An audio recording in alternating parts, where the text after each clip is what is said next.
Yan, ito mga ka-JJR, mayroon tayong tanggap na Epson L4260. Ayan, pinapareceipt na ng customer kasi malayo daw siya para hindi na rin makaabala kapag marami siyang piniprint.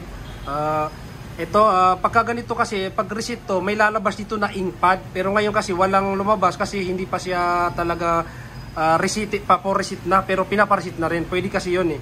Kaya ito, halimbawa, turo natin lahat.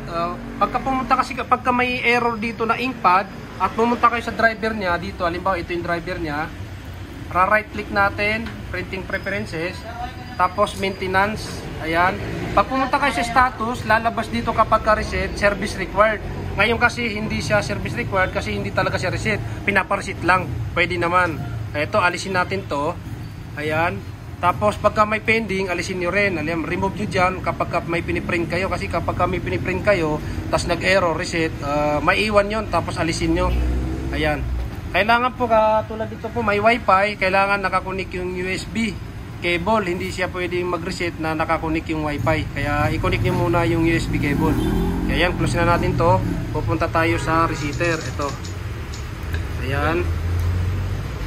Ayan. Tapos, dito yung receiver niya. Ayan. Model L4260. Tapos, L4260 din. Ayan. Okay.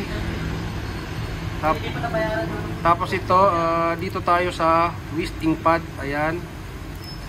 Ayan. Tapos pwede nyo i-check kung ilan na yung maximum printout, yung page count. Ayan. Kung makikita nyo, 55%. Malaki pala yung nito, maximum. Halos 11,000. Pero pinapareceipt na para wala nang sagabal.